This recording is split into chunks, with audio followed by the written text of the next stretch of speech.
Today, I'm going to show you how to drop ship on Poshmark within the terms of service. So before we get into the actual method and I teach you how to go about doing it step by step from your computer, I want to talk a little bit about the terms of service. Now, obviously, Poshmark's terms of service says that you're not allowed to drop ship, right? So by drop shipping, let's identify what that means and how it, goes against the generic terms of service first and foremost, right? So dropshipping is just the facilitation of a sale, right? So basically what that would mean is that you don't own the item, you list the item on Poshmark, and then when somebody goes ahead and buys from your listing, you initiate the purchase from another site usually, and that site or that company is going to send the product to the customer, right? So you make the markup, you never actually own the inventory, you never actually handle the inventory, and that actual other company or other website is going to ship to the customer, your Poshmark customer, directly. This is a form of kind of drop shipping arbitrage in a weird way. It's drop shipping for the most part in the fact that you're going to acquire the sale first before you ship anything out yourself, right? So it's drop shipping in that aspect where you're getting the sale first. However, there are some drawbacks to this initially. So this is only for certain people that are willing to basically front the money for about a week and then make the markup, right? So it's a weird form of drop shipping and arbitrage, but it works very, very, very, very well. If you combine that automation factor with Poshmark drop shipping, you can literally build a legitimate, great online e-commerce business just by drop shipping, or this drop shipping arbitrage, so to speak, on Poshmark. So that's, this is within the terms of service because you will actually be physically shipping the stuff out yourself and you will be using the Poshmark labels that they give you, so you're allowed to do this. But that said, you are listing things ahead of time when you don't actually have them in your possession yet, acquiring the sale, and then once you have the sale, then you're going to buy it, ship it to the customer, then you get paid once the customer receives it. So yes, you do have to put your initial funds into the product initially first, but then you're going to make that money back plus more, and that's essentially how the dropshipping arbitrage on Poshmark business model works. So that's a lot of talking. Let's actually jump into it so you understand what I mean by me showing you, right? So there's two main ways to do this, and I'm going to give you an example of how you can basically, we talked about how you have to spend the money up front, but that's okay because you can get more money through like a cashback credit card. So you don't need the money up front necessarily. You can put it on a credit card, but if you have the money up front, obviously you might want to put it on a debit card so that you can better keep track of your money and you don't have to worry about, not necessarily paying your card off and then getting hit with fees or something like that.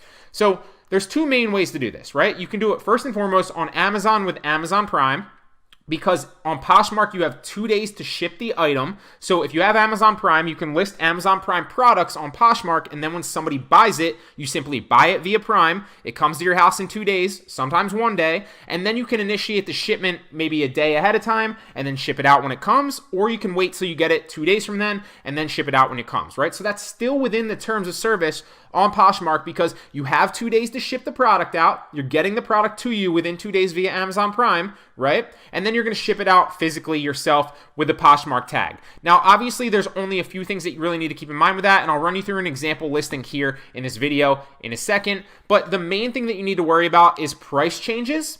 And then the next main thing that you need to worry about is staying profitable. So they're basically the same thing, but we'll run all through that in a second.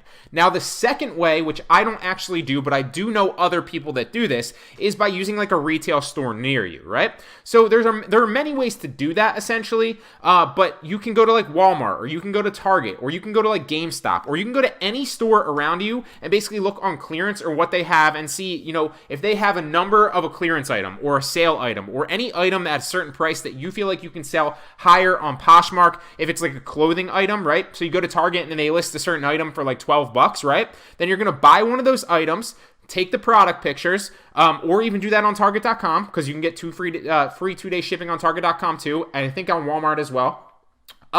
And then you're basically going to get your product pictures, list it, and then when somebody buys it, you're going to run to Target real fast and buy it.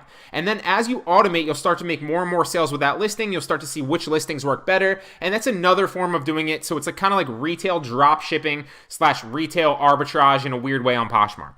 But what I recommend that you do, the easiest way, if none of this is making sense, is Amazon, right? So you use Amazon Prime. So let's type in clothing. What's something that's gonna be pretty hot now? I would say, clutches are a really good example of something that's hot. So like clutch purses for women, because people tend to, and women are, you probably want to go with women's clothes or women's stuff on Poshmark, because about 80% of the people on Poshmark are women and only about 20% are males. So you have a higher chance to sell, and there's a lot more women on the site. So people tend to buy clutches, and this is something I've actually listed in the past, so we're going to go ahead and list it again, and I'm going to show you. So it's pretty simple to do this. What you're basically going to do is you're going to take the product pictures. Some of them, you can actually just save, and some of them you might have to snip out. So we take our snip tool, and there's, a tool like this on Macs too. I just don't know what it's called. You're going to take all the product pictures, just like you would for any other dropshipping listing, and you are going to, why is that disappearing? And you're going to simply paste all those product pictures onto Poshmark, right? So we'll save this as like women's clutch purse. And you do want to save it clutch purse 1, right? And you do want to save it as a title or something very, very similar to what it is, because if you know anything about Poshmark, they index just like YouTube or anything like that. They index your pictures and the metadata of your pictures to help rank better on the platform. So that's a little caveat and a little tip for you. So then we're going to come in and we are going to go to our pictures and add the women's clutch, right? And then we're going to apply it and paste it in the pictures. Now you're going to do this for every single picture as long as they're good pictures, right? Then you're also going to copy the title, but you want to put keywords in the title, but also make it read well, right? So you don't want to put in GESU women's shining envelope clutch purse. Instead, what I'm going to say is like women's clutch purse evening handbag, and then we'll see how that sounds from here. So there is a title limit. So let's say women's clutch purse dash evening handbag wallet. So then it reads somewhat streamlined, but it's also kind of descriptive of what the product is, right? And then you're simply going to copy this right here, and it won't all probably fit into the description, but you can try, and then you'll see it's cut off. So we'll just take like this right here, and I'm not gonna waste too much time formatting my description, but obviously if I were investing a lot of time in actually making this a good legitimate dropshipping listing, I would spend more time making sure that I have as many keywords and as much description in here as possible, while still getting still being able to read it, right? And another little caveat too is sometimes on Amazon Prime, if you're planning on doing this with Amazon Prime, you'll notice that one of the bullet points always says, usually like, free returns or money back guarantee. You don't necessarily want to copy that part in there. So that's just another little tip, right? And then basically you're just going to index it. So you're going to fill out the description very, very well. You can take a majority of the description on Amazon Prime, right? Fill out the title really well, with good keywords. Take all the pictures. Then you're going to categorize it. So this is women's, where are we at?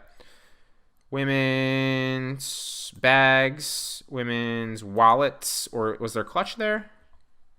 Women's clutches and wristlets. Then we're going to say multi-item, and we're going to select the size. There's one size, and we'll say that we have 5 of them, just so we don't have to keep making more of them. And then obviously as people purchase them, we can add more to our availability, right? Then we'll have, does it have the tags attached? Yes. Yes, it's boutique. The brand we're not going to put in there because it's GESU. It's a private label brand. Color is, I believe, gold. And then the price is, this is the only part that you really need to worry about, right? So you need to worry about the price potentially changing. So one of the things that you can use is you can use a Google Chrome app like Camel to show you the price trends and if it's changed. Or you can use a Google Chrome app like Keepa to show you if the price has changed. But the majority of prices won't change too much. But I would recommend always checking them like, maybe once or twice a week. But on Poshmark, it's not like you're going to get hit with like ridiculous, it's not like eBay where it's like if you cancel one or two sales, you get the axe and you're suspended, right? On Poshmark, if you're selling a good amount and you're bringing good value to the marketplace and you have good ratings, you can keep canceling orders. It's not really going to affect you like that. So the price isn't that big of a deal, but what you do want to make sure is you do want to make sure that you're profitable. So this is selling for like $14.99, right? So it's $14.99 to my house or to your place for, with Amazon Prime in 2 days. So that's my cost of the product to me. So how do I make a profit on that, right? Well, I can't list it at 14. I probably can't even list it at like 20 because if I list it at like 20, then I'm only going to make $16 and then I'm making $1 on this, right? So what I might want to list this as, I might want to list this as like 25, right? And then I'm buying it for 15 bucks. I'm fronting $15, and then in 2 days it's coming to me. Then I'm going to ship it out to the customer once they order it in 2 days. All this is happening after they order, right? So there's no risk here, because when they order it, it's practically a guaranteed $5 on my 15, which is a 33% return on my money. It's a good return, and it's basically a great way to do like retail arbitrage, drop shipping, whatever you want to call it. So this is a really, really great method. So if I listed at 25 right here, chances are, I might sell a couple, especially if I'm automating and sharing all the time like the last video showed you. And then I basically go ahead and list this. And that's how you basically do it, right? And then when I list this, I might, do a bunch of clutches on my Poshmark closet, right? And then I would go to like a women's party and I'd share it using the automation tool, and boom, it's going to bring a lot of traffic to my Poshmark closet, a lot of likes potentially, and a lot of buys to my Poshmark listings. And then as long as I have enough money to front these purchases, I can continue to make them. If for whatever reason you run out of money, just deactivate your listings for the time being until you make your money back. So generally speaking, it takes about a week to make your money back, because obviously if somebody purchases on Poshmark, right? Let's say somebody purchases this listing from your closet. So then you have to purchase the $15, 15 bucks to your door for this specific product. And then you have to wait 2 days, obviously, for it to come. So you're fronting 15 bucks for 2 days. Then you're going to ship it out to the customer, which can take 2 to 3 days. So then you're looking at another 5 days. And then they have about 3 days. I think it's 2 or 3 days to accept it, but most people accept it right away, and then you get paid. So all in all, you're looking at fronting the money for about a week to make money back plus profit. It's a very, very, very zero risk way to make money with arbitrage, drop shipping on Poshmark, whatever you want to call it.